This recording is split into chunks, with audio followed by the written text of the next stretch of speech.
আরে জলসায় মৌলবি চিনবে ইমাম, এলাকার যিনি বিজ্ঞ আলেম আছে তাকে জিজ্ঞেস করুন। আমাদের সমাজের দশাটা কোথায় পৌঁছেছে জানেন? এরা যদি পেটে ভাতে পায় তা টাকা দিয়ে আর রাখবে না। ঠিক বললাম না ভুল বললাম? মুয়াজ্জিন রাখছে কোথায়?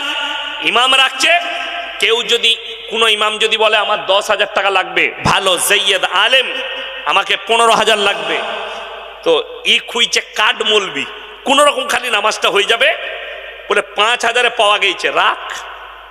সে যা ফতোয়া দিবে তুই বুঝতে পারবি আর ফেরেশতারাও বুঝতে পারবে, আর তার যা নামাজ হবে তোরা জানবি। ওই যে চাচা আর কাজ করতে পারে না, চাচার শরীর খারাপ, চাচা মাঠে খাটতে পারে না, লোকের ঘরে কাজ করতে পারে না। পাড়ার মসজিদ কমিটি বলছে চাচা গো তুমি তো 5 ওয়াক্ত নামাজ পড়ো, তো মসজিদে একটু ঝাড়ু লাগাবে, 3 টাইম, সকালে চা নাস্তা খাবে, দুপুরে খানা, রাতে খানা, তুমি খালি ঝাড়ু লাগাবার একটু আজানটা দিবে বাপ। সে দেখলে নাই মামার থেকে কানা মামা অনেক ভালো, এমনি তো কাজ করতে পারি না, তা পেয়েছে একখানা, আমার পেটটা তো চলবে, কারো কাছে হাত পাততে হবে না, চাচা ভালো পেয়েছে। এরপর আজান এমন দিচ্ছে গায়ে আর ফেরেশতা না। হ্যাঁ, আল্লাহু আকবার, আল্লাহ।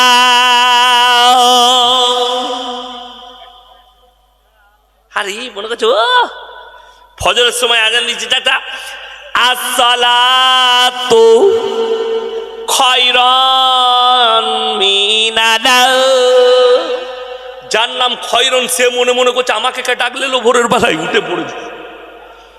এই হচ্ছে আপনার দশা, পেটে ভাতে বড় কষ্ট লাগে। সমাজের লোক বিটির বিয়ে দিলে 4 বার ছেলেটার খোঁজ নেয়, 10 বার খোঁজ নেয়, ছেলের বাপ কেমন, তার পরিবার কেমন, ছেলেটা কেমন।